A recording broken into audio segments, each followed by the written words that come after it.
All right, now it's time for Drag Queen Story Hour here with Mann, who is the author of the very great novel The Magic Mountain, which we'll be reading that in my school beginning on this Saturday. So for anyone interested in that, hit me up at johndavidebert@gmail.com. This is a story that he wrote very early in his career, 1897, but I think, as you'll see, it has some pretty strong relevance even today. There are marriages which the imagination, even the most practiced literary one, cannot conceive. You must just accept them, as you do in the theater when you see the ancient and doddering married to the beautiful and gay, as the given premises on which the farce is mechanically built up. Yes, the wife of Jacoby the lawyer was lovely and young, a woman of unusual charm. Some years, shall we say 30 years ago, she had been christened with the names of Anna, Margareta, Rosa, Amelie, but the name she went by was always Amra, composed of the initials of her four real ones. It suited to perfection her somewhat exotic personality. Her soft, heavy hair, which she wore parted on one side and brushed straight back above her ears from the narrow temples, had only the darkness of the glossy chestnut, but her skin displayed the dull, dark sallowness of the South and clothed a form which southern suns must have ripened. Her slow, voluptuous, indolent presence suggested the harem. Each sensuous, lazy movement of her body strengthened the impression that with her the head was entirely subordinate to the heart. She needed only to have looked at you once with her artless brown eyes, lifting her brows and the pathetically narrow forehead horizontally in a quaint way she had, for you to be certain of that. But she herself was not so simple as not to know it, too. Quite simply, she avoided exposing herself. She spoke seldom and little, and what is there to say against a woman who is both beautiful and silent? Yes, the word simple is probably the last which should be applied to her. Her glance was artless, but also it had a kind of luxurious cunning. You could see that she was not dull, also that she might be a mischief maker. In profile, her nose was rather too thick, but her full, large mouth was utterly lovely, if also lacking in any expression save sensuality. This disturbing phenomenon was the wife of Jacoby the lawyer, a man of 40. Whoever looked at him was bound to be amazed at the fact. He was stout, Jacoby the lawyer. But stout is not the word. He was a perfect colossus of a man. His legs and their columnar clumsiness and the slate-gray trousers he always wore reminded one of an elephant's. His round, fat, upholstered back was that of a bear, and over the vast round of his belly his funny little gray jacket was held by a single button strained so tight that when it was unbuttoned the jacket came open with a pop. Scarcely anything which could be called a neck united this huge torso with the little head atop. The head had narrow, watery eyes, a squabby nose, and a wee mouth between cheeks drooping with fullness. The upper lip and the round head were covered with harsh, scanty, light-colored bristles that showed the naked skin as on an overfed dog. His description is absolutely ruthless. I can't help laughing. There was no doubt that Jacoby's fatness was not of a healthy kind. His gigantic body, tall as well as stout, was not muscular but flabby. The blood would sometimes rush to his puffy face, then ebb away, leaving it of a yellowish pallor. The mouth would be drawn and sour. Jacoby's practice was a limited one, but he was well-to-do, partly from his wife's side, and the childless pair lived in a comfortable apartment in the Kaiserstrasse and entertained a good deal. This must have been Frau Amra's taste, for it is unthinkable that the lawyer could have cared for it. He participated with an enthusiasm of a peculiarly painful kind. This fat man's character was the oddest in the world. No human being could have been politer, more accommodating, more complaisant than he. But you unconsciously knew that this over-obligingness was somehow forced, that its true source was an inward insecurity and cowardice. The impression it gave was not very pleasant. A man who despises himself is a very ugly sight. Worse still when vanity combines with his cowardice to make him wish to please. This was the case, I should say, with Jacoby. His obsequiousness was almost crawling. It went beyond the bounds of personal decency. He was quite capable of saying to a lady, as he escorted her to table, "My dear lady, I am a disgusting creature, but will you do me the honor?" No humor would be mingled with the remark. It was simply cloying, bitter, self-tortured, in a word, disgusting, as he said. The following once actually happened. The lawyer was taking a walk, and a clumsy porter with a handcart ran over his foot. Too late, the man stopped his cart and turned round, whereupon Jacoby, quite pale and dazed, his cheeks shaking up and down, took off his hat and stuttered, "I beg your pardon." A thing like that is infuriating, but this extraordinary colossus seemed perpetually to suffer from a plague of conscience. When he took a walk with his wife on the Larkenberg, the Corso of the little city, he would roll his eyes around at Amra, walking with her wonderful elastic gait at his side, and bow so anxiously, diligently, and zealously in all directions that he seemed to be begging pardon of all the lieutenants they met for being in unworthy possession of such a beautiful wife. His mouth had a pathetically ingratiating expression, as though he wanted to disarm their scorn. I have already hinted that the reason why Amra married Jacoby is unfathomable. As for him, he was in love with her, ardently, as people of his physical makeup seldom are, and with such anxious humility as fitted the rest of his character. Sometimes late in the evening he would enter their large sleeping chamber with its high windows and flowered hangings, softly, so softly that there was no sound, only the slow shaking of floor and furniture. He would come up to Amra's massive bed where she already lay, kneel down, and with infinite caution take her hand. She would lift her brows in a level line in the quaint way she had, and look at her husband abject before her in the dim light, with a look of malice and sensuality combined. With his puffy, trembling hands he would softly stroke back the sleeve and press his tragic fat face into the soft, brown flesh of her wrist, where little blue veins stood out, and he would speak to her in a shaking, half-smothered voice, as a sensible man in everyday life never speaks. "Amra, my dear Amra, I am not disturbing you. You are not asleep yet. Dear God, I have been thinking all day how beautiful you are and how much I love you.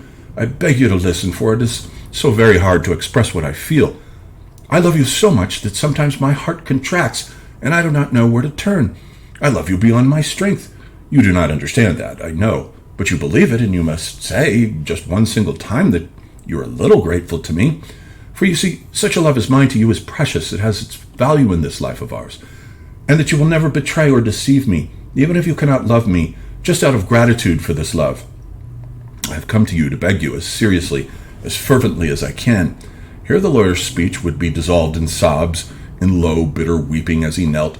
Amra would feel moved. She would stroke her husband's bristles and say over and over, in the soothing, contemptuous sing-song one uses to a dog who comes to lick one's feet, "Yes, yes, good doggy, good doggy." Oh man, this guy's pathetic. And this behavior of Amra's was certainly not that of a moral woman, for to relieve my mind of the truth, which I have so far withheld, she did already deceive her husband. She betrayed him for the embraces of a gentleman named Alfred Leutner, a gifted young musician who at 27 had made himself a small reputation with amusing little compositions. He was a slim young chap with a provocative face, a flowing blonde mane, and a sunny smile in his eyes, of which he was quite aware. He belonged to the present-day race of small artists, who do not demand the utmost of themselves, whose first requirement is to be jolly and happy, who employ their pleasing little talents to heighten their personal charms. It pleases them to play in society the role of the naive genius. Consciously childlike, entirely unmoral and unscrupulous, merry and self-satisfied as they are, and healthy enough to enjoy even their disorders, they are agreeable even in their vanity, so long as that has not been wounded. But woe to these wretched little poseurs when serious misfortune befalls them, with which there is no coquetting, and when they can no longer be pleasant in their own eyes. They will not know how to be wretched decently, and in order, they do not know how to attack the problem of suffering. They will be destroyed. All that is a story in itself. But Herr Alfred Leutner wrote pretty things, mostly waltzes and mazurkas. They would have been rather too gay and popular to be considered music as I understand it, if each of them had not contained a passage of some originality, a modulation, a harmonic phrasing, some sort of bold effect that betrayed wit and invention, which was evidently the point of the whole, and which made it interesting to genuine musicians. Often these two single measures would have a strange, plaintive, melancholy tone, which would come out abruptly in the midst of a piece of dance music and as suddenly be gone. Amra Jacoby was on fire with guilty passion for this young man, and as for him, he had not enough moral fiber to resist her seductions. They met here, they met there, and for some years an immoral relation had subsisted between them, known to the whole town, who laughed at it behind the lawyer's back. But what did he think? Amra was not sensitive enough to betray herself on account of a guilty conscience, so we must take it as certain that, however heavy the lawyer's heart, he could cherish no definite suspicions. Spring had come, rejoicing all hearts, and Amra conceived the most charming idea. "Christian," said she, Jacoby's name was Christian, "let us give a party, a beer party, to celebrate the new beer. Of course, quite simply, but let's have a lot of people." "Certainly," said the lawyer, "but could we not have it a little later?" To which Amra made no reply, having passed on to the consideration of details. "It will be so large that we cannot have it here. We must hire a place, some sort of outdoor restaurant where there's plenty of room and fresh air. You see that, of course. The place I am thinking of is Vendelin's big hall at the foot of the Larchenberg. The hall is independent of the restaurant and brewery, connected by a passage only. We can decorate it for the occasion and set up long tables, drink our bock, and dance. We must have music and even perhaps some sort of entertainment. There's a little stage, as I happen to know, that makes it very suitable. It will be a very original party and no end of fun. The lawyer's face had gone a pale yellow as she spoke, and the corners of his mouth went down. He said, "My dear Amra, how delightful it will be. I can leave it all to you. You are so clever. Make any arrangements you like." And Amra made her arrangements. She took counsel of various ladies and gentlemen. She went in person to hire the hall. She even formed a committee of people who were invited or who volunteered to cooperate in the entertainment. These were exclusively men, except for the wife of Herr Hildebrandt, an actor at the Hoftheater, who was herself a singer. Then there was Herr Hildebrandt and Assessor Witznagel, a young painter, Alfred Leutner, the musician, and some students brought in by Herr Witznagel, who were to do Negro dances. A week after Amra had made her plan, this committee met in Amra's drawing room in the Kaiserstrasse, a small, crowded, overheated room with a heavy carpet, a sofa with quantities of cushions, a fan palm, English leather chairs, and a splay-legged mahogany table with a velvet cover, upon which rested several large illustrated Morocco-bound volumes. There was a fireplace, too, with a small fire still burning, and on the marble chimney top were plates of dainty sandwiches, glasses, and 2 decanters of sherry. Amra reclined in one corner of the sofa under the fan palm with her legs crossed. She had the beauty of a warm summer night. A thin blouse of light-colored silk covered her bosom, but her skirt was of heavy, dark stuff embroidered with large flowers. Sometimes she put up one hand to brush back the chestnut hair from her narrow forehead. Frau Hildebrandt sat beside her on the sofa. She had red hair and wore riding clothes. Opposite the two, all the gentlemen formed a semicircle, among them Jacoby himself, in the lowest chair he could find. He looked unutterably wretched, kept drawing a long breath and swallowing as though struggling against increasing nausea. And he has no idea what he's in for, but he knows it's not good. Herr Alfred Leutner was in tennis clothes. He would not take a chair, but leaned decoratively against the chimney-piece, saying merrily that he could not sit still so long. Herr Hildebrandt talked sonorously about English songs. He was a most respectable gentleman in a black suit with a Roman head and an assured manner. In short, a proper actor for a court theater, cultured, knowledgeable, and with enlightened tastes. He liked to hold forth in condemnation of Ibsen, Zola, and Tolstoy, all of whom had the same objectionable aims. But today he was benignly interested in the small affair under discussion. He reminds me of the Billy Zane character in Titanic. Same type of prick. "Do you know that priceless song, That's Maria?" he asked. Perhaps it was a little racy, but very effective. And then so-and-so, he suggested other songs, upon which they came to an agreement, and Frau Hildebrandt said that she would sing them. The young painter, who had sloping shoulders and a very blond beard, was to give a burlesque conjuring turn. Herr Hildebrandt offered to impersonate various famous characters. In short, everything was developing nicely. The program was apparently arranged when Assessor Witznagel, who had command of fluent gesture and a good many dueling scars, suddenly took the word. "All very well, ladies and gentlemen. It looks like being most amusing. But if I may say so, it still lacks something. It wants some kind of high spot. A climax, as it were. Something a bit startling, perhaps, to round the thing off. I leave it to you. I have nothing particular in mind. I only think—" "That is true enough." Alfred Leutner's tenor voice came from the chimney-piece where he leaned. "Witznagel is right. We need a climax. Let us put our heads together." He settled his red belt and looked engagingly about him.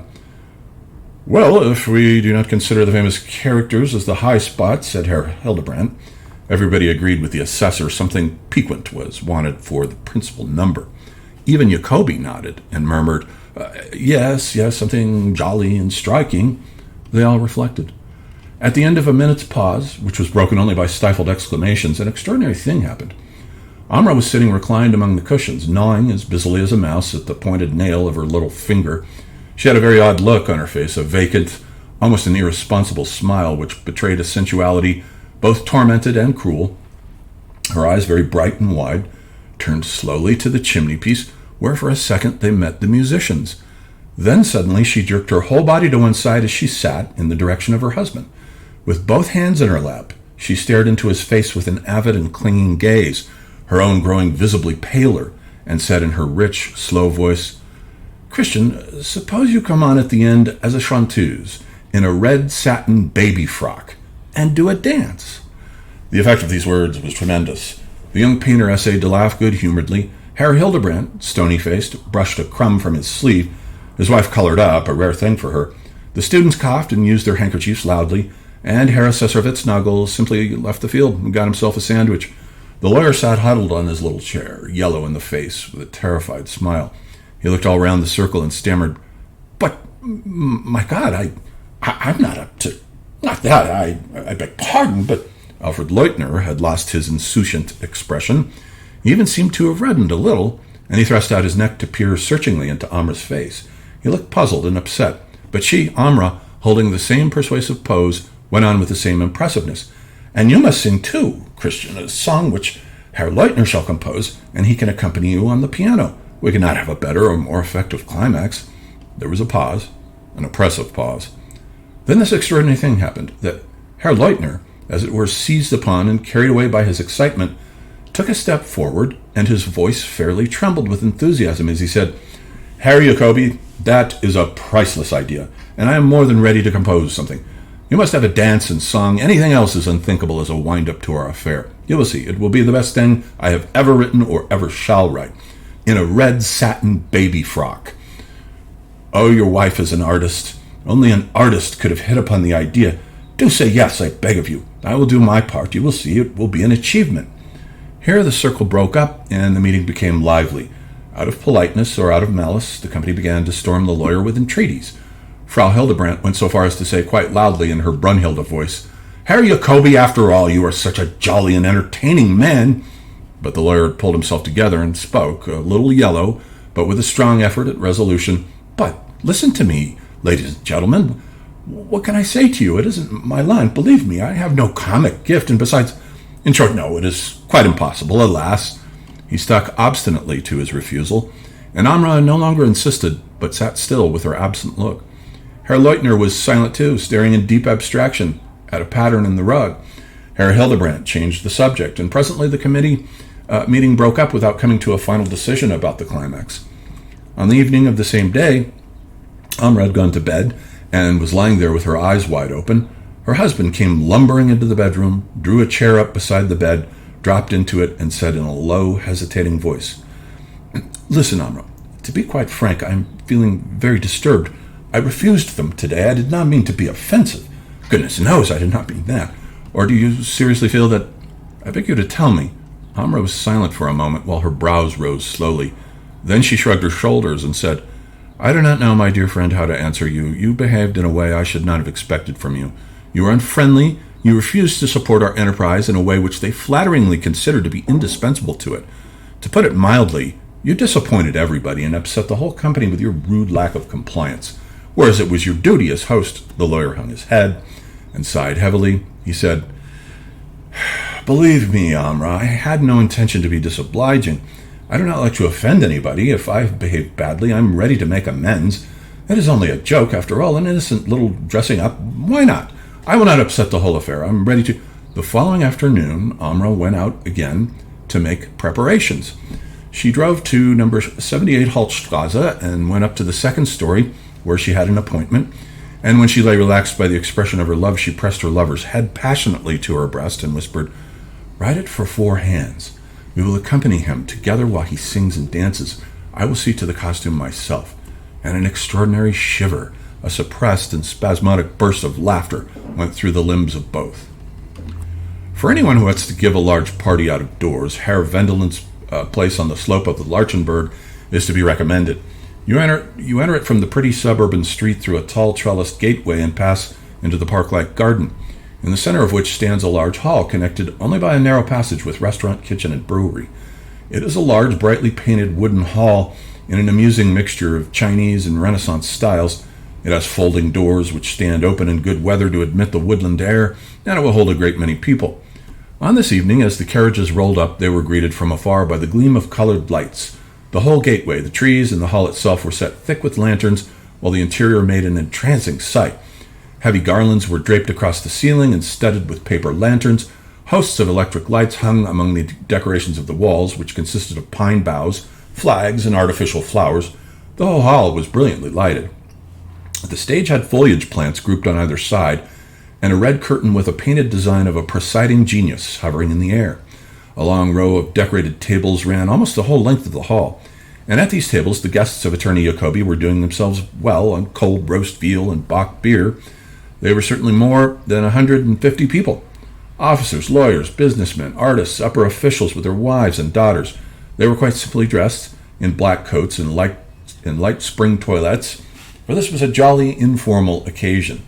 The gentlemen carried their mugs in person to the big casks against one of the walls. The spacious, festive, brightly lighted room was filled with a heavy Swedish atmosphere of evergreen boughs, flowers, beer, food, and human beings, and there was a clatter and buzz of laughter and talk, the loud, simple talk and the high, good-natured, unrestrained, carefree laughter of the sort of people there assembled. The attorney sat shapeless and helpless at one end of the table, near the stage. He drank little, and now and then addressed a labored remark to his neighbor, Frau Regierungsrat Havemann. He breathed defensively, the corners of his mouth hung down, he stared fixedly with his bulging watery eyes into the lively scene, with a sort of melancholy remoteness, as though there resided in all this noisy merriment something inexpressibly painful and perplexing. Large fruit tarts were now being handed round for the company to cut from. They drank sweet wine with these, and the time for the speeches arrived. Herr Hildebrandt celebrated the new brew, and his speech, almost entirely composed of classical quotations, even Greek.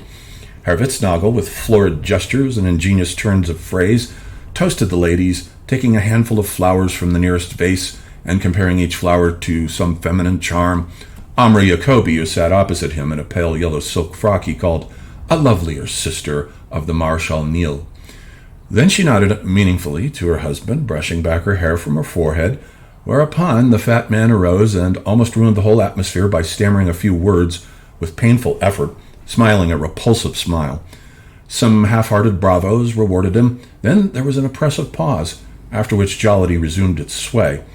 All smoking, all a little elevated by drink, they rose from table and, with their own hands and a great deal of noise, removed the tables from the hall to make way for the dancing. It was after 11, and high spirits reigned supreme. Some of the guests streamed out into the brightly lighted garden to get the fresh air. Others stood about the hall in groups, smoking, chatting, drawing beer from the kegs, and drinking it standing. Then a loud trumpet call sounded from the stage, summoning everybody to the entertainment. The band arrived and took its place before the curtains. Rows of chairs were put in place, and red programs distributed on them. The gentlemen ranged themselves along the walls. There was an expectant hush. The band played a noisy overture, and the curtains parted to reveal a row of Negroes horrifying to behold, in their barbaric costumes and their blood-red lips, gnashing their teeth and emitting savage yells. Certainly the entertainment was the crowning success of Amra's party. As it went on, the applause grew more and more enthusiastic. Frau Hildebrandt came on in a powdered wig, pounded with a shepherdess's crook on the floor, and sang in too large a voice, "That's Maria." A conjurer in a dress coat covered with orders performed the most amazing feats. Herr Hildebrandt impersonated Goethe, Bismarck, and Napoleon in an amazingly lifelike manner, and a newspaper editor, Dr. Wiesensprung, improvised a humorous lecture which had as its theme Bock beer and its social significance. And now the suspense reached its height, for it was time for the mysterious number which appeared on the program, framed in a laurel wreath, and was entitled Little Lizzy, song and dance, music by Alfred Leutner. A movement swept through the hall, and people's eyes met as the band sat down at their instruments, and Alfred Leutner came from the doorway where he had been lounging with a cigarette between his pouting lips to take his place beside Amra Jacoby at the piano, which stood in the center of the stage in front of the curtains. Herr Leutner's face was flushed, and he turned over his manuscript score nervously. Amra, for her part, was rather pale. She leaned one arm on the back of her chair and looked loweringly at the audience. The bell rang. The pianist played a few bars of an insignificant accompaniment. The curtains parted. Little Lizzy appeared. The whole audience stiffened with amazement as that tragic and bedizened bulk shambled with a sort of bear dance into view. It was Jacoby. A wide, shapeless garment of crimson satin without folds fell to his feet. It was cut out above to make a repulsive display of the fat neck, stippled with white powder. The sleeves consisted merely of a shoulder puff, but the flabby arms were covered by long, lemon-colored gloves. On the head perched a high blonde wig with a swaying green feather, and under the wig was a face, a puffy, pasty, unhappy, and desperately mirthful face. with cheeks that shook pathetically up and down, and little red-rimmed eyes that strained in anguish towards the floor and saw nothing else at all. The fat man hoisted himself with effort from one leg to the other, while with his hands he either held up his skirts or else weakly raised his index fingers. These two gestures he had, and knew no others. In a choked and gasping voice, he sang to the accompaniment of the piano. The lamentable figure exhaled more than ever a cold breath of anguish. It killed every light-hearted enjoyment and lay like an oppressive weight upon the assembled audience. Horror was in the depths of all these spellbound eyes, gazing at this pair at the piano and at that husband there. The monstrous, unspeakable scandal lasted 5 long minutes. Then came a moment which none of those present will forget as long as they live. Let us picture to ourselves what happened in that frightful and frightfully involved little instant of time. You know, of course, the absurd little jingle called Lizzy, and you remember the lines, "I can polka until I am dizzy. I can waltz with the best and beyond. I'm the popular pet little Lizzy, who makes all the men folks so fond," which formed the trivial and unlovely refrain to 3 longish stanzas. Alfred Leutner had composed a new setting to the verses I have quoted, and it was, as he had said it would be, his masterpiece. He had, that is, brought to its highest pitch his little artifice of introducing into a fairly vulgar and humorous piece of hackwork a sudden phrase of genuine creative art. The melody in C-sharp major had been in the first bars rather pretty and perfectly banal. At the beginning of the refrain, the rhythm became livelier, and dissonances occurred, which by means of the constant accentuation of a B natural made one expect a transition into F-sharp major. These dissonances went on developing until the word beyond, and after the I'm the, a culmination into F-sharp major should have followed, instead of which the most surprising thing happened. That is, through a harsh turn, by means of an inspiration which was almost a stroke of genius, the key changed to F major, and this little interlude which followed, with the use of both pedals on the long drawn-out first syllable of the word Lizzy, was indescribably, almost gruesomely effective. It was a complete surprise and abrupt assault on the nerves. It shivered down the back. It was a miracle, a revelation. It was like a curtain suddenly torn away to reveal something nude. And on the F major chord, Attorney Jacoby stopped dancing. He stood still. He stood as though rooted to the stage with his 2 forefingers lifted, one a little lower than the other. The word Lizzy stuck in his throat. He was dumb. Almost at the same time, the accompaniment broke sharp off, and the incredible, absurd, and ghastly figure stood there frozen, with his head thrust forward like a steer's, staring with inflamed eyes straight before him. He stared into the brightly lighted, decorated, crowded hall, in which, like an exhalation from all these people, the scandal hung and thickened into visibility. He stared at all these upturned faces, foreshortened and distorted by the lighting, into these hundreds of pairs of eyes, all directed with the same knowing expression upon himself and the 2 at the piano. In a frightful stillness, unbroken by the smallest sound, his gaze traveled slowly and uneasily from the pair to the audience, from the audience to the pair, while his eyes widened more and more. Then knowledge seemed to flash across his face, like a sudden rush of blood, making it red as the frock he wore, only to give way to a waxen yellow pallor, and the fat man collapsed, making the platform creak beneath his weight. For another moment the stillness reigned. Then there came shrieks. Hubbub ensued. A few gentlemen took heart to spring upon the platform, among them a young doctor, and the curtains were drawn together. Omri Jacoby and Alfred Leutner still sat at the piano.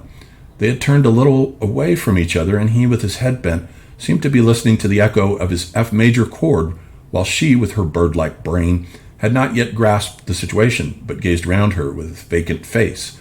The young doctor came back presently. He was a little Jewish gentleman with a serious face and a small pointed beard. Some people surrounded him at the door with questions, to which he replied with a shrug of the shoulders and the words, "All over." Correct. That's it for Drag Queen Story Hour.